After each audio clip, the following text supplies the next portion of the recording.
do these things with money. These are the things poor men do with money that keep them poor.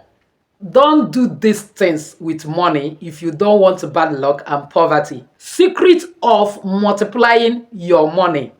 By God's grace, in today's video, I wish to share with you 7 actions you must stop yourself from doing in this 2024 with money if you want to be excessively rich, if you want to continuously attract money, if you want continuous progress. If only you follow me to the end of today's video, I will share that 7 strategies with you. But before then, please press the like button so that YouTube algorithm will shift this video to other people that need it as it is. So may God bless you. Welcome back to Jenny Global Solutions. In this particular channel, I discuss 3 important variables which are actually finance, health, and spiritual tips. In this channel, I'll teach you physical and spiritual ways of manifesting money, teach you health tips, and then back it up with spiritual tips. Because believe me, spiritual rules the physical. With spiritual tips, your health and wealth is intact. So if this is the very first time you're finding yourself in this beautiful family, you are highly welcome. Please kindly hit the red subscribe button and the bell notification so as to get my next upload. For my returning subscribers, God bless you. I love you so much. Always remember to press like button so that this video will be shared to others. So without wasting time, let's dive in. Number 1 action you must not do with money is hoarding. Avoid excessively primitive accumulation of wealth. Excessively accumulation of wealth without purpose or generosity. Believe me, money is a spirit. Money answering all things. Money want to go to where it is exchanged. The value of money increases when the money goes around.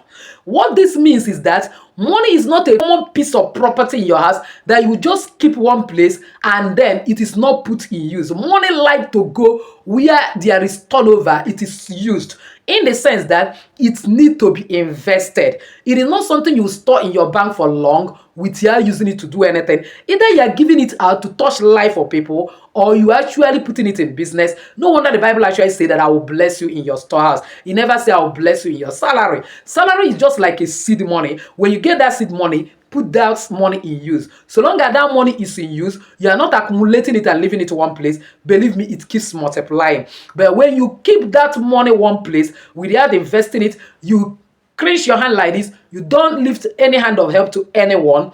You know, Bible says that money is like a wings that goes to wherever it wants. Before you know it, it will develop wing and fly. Something might happen, but God forbid, that money, you look for it and not seeing it. So please don't do that. Invest your money and your money will multiply. Number 2 is exploitation. Refrain from any form of gaining wealth through exploitation, through dubious means, through a kind of causing harm to somebody in order to take the money of that person in a dubious way. Once we call it exploitation of man by his fellow human being. You took advantage of people's vulnerability and then dupe them of their hard-earned money. Believe me, life is a seed. Whatever you sow, you must reap, and you attract what you are and not what you want. So if you get money in dubious way, that money will go out in dubious way. And apart from that, you will also notice that one way or the other, that money will be useless. Even when you put it in use, along the line, it will not last. Something will happen that will shake that wealth. You will know that the foundation of that wealth is very, very wrong. Number 3 is stinginess. As much as possible, reduce tight-fisted hand. Because when the Bible says, give, it shall be given unto you, good measure, pressed down, shake together, shall men give unto your bosom. The Bible is not joking around. There are certain things that prayer doesn't change. One of the things that prayer doesn't change is you are praying to increase your money every day with your action. Money answers to action. Either you are doing business for you to get more money, you are a kind of working and you are getting salary, and then you are praying that God will not bless you in that particular storehouse so that people will favor you. Not that you clench your hand, not that you fold your hand in your house, not doing anything and you want money to fall from sky. Then another way is when you are giving out, God will raise destiny helper that will give you much more than you have given. Because Bible says, he that giveth to the poor, lendeth to the Lord. And of course, Lord God can never owe you. He will always pay his debt. He will never be a bad debtor. And when he start paying, he pay much more. Because whatever you sow, you reap. And when you sow one maize, it is going to bring a sheet of maize. By the time you plant all the sheet of maize, you may end up getting bags of maize. By the time you plant, let's say, 1 bag of maize, you might get 1,000 bags just from that. And that is how your money you give out especially to the right people. It's not everybody that I'm advising you to give money. Don't give money to people like relative you know that they are going to use it to do harm on you. Don't give money to certain beggars. Certain beggars are actually grown by evil people, and then suddenly they start begging for money, and you never know that they are busy collecting people's destiny. But when you have a beggar in the household of faith, let's say you know somebody that is very, very lowly, or that is practically blind, or have some ailment that makes him to be begging, you know the address of this person is a member of your church, you can reach out. Then when it comes to beggars, buy them food. Then you can from time to time visit motherless babies and give. You can actually reach out to widows that are widow indeed, as Bible has said it, that don't have any good means of livelihood and they are not busy chasing men up and down. Once that person is widow indeed, because it is good that when you sow in a fertile ground, there is a ground you will sow it, you will reap, so that you will be able to reap. And don't give in exchange for them to give you back. Probably you give to that widow so that you go into that widow. It will not work. That one will even attract costs. Instead of doing that one, you better stop. So even prisoners and so on and so forth, reach out to them and God will always bless you. At least once in a month, particularly Thursday, there is an open door of blessing that will be for you. And then if you can't use Thursday, use Monday. But never you do it on Wednesday. If you do it, it doesn't have blessings actually, because that is a free day spiritually. So if you want to give with intention of receiving, do it on Thursday or Monday. Okay, that's by the way. You can actually do on any other day, but never Wednesday. Another one is gambling. Please stay clear of unreliable means of making money, what I call ways that are not kingdom ways of making money, like relying on luck, chance for financial gain. Most of the times, when the luck crashes, you will not be happy. It is better you are deliberate and conscious of your action.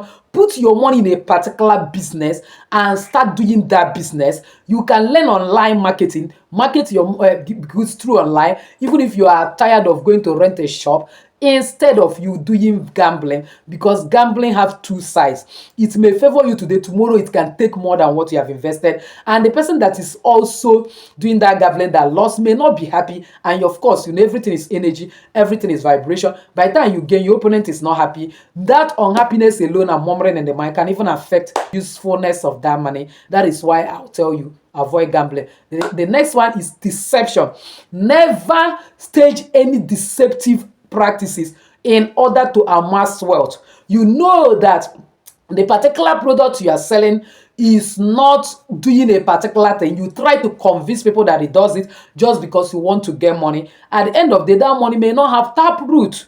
Don't deceive people to get money. You tell them, I have found one scheme. If you give 10,000, they give you 20,000. You know that you are the one who started that scheme. You are in your parlor just managing it. Suddenly, the person sent the money and then nothing was given back to the person. You start saying, I thought this thing is reliable. They'll be paying me. You even show fake alert that you croned. And at the end of the day, the person loses his or her money. Remember, whatever you sow, you will reap. That is a kind of a Ponzi scheme. Avoid Ponzi scheme. It doesn't really pay.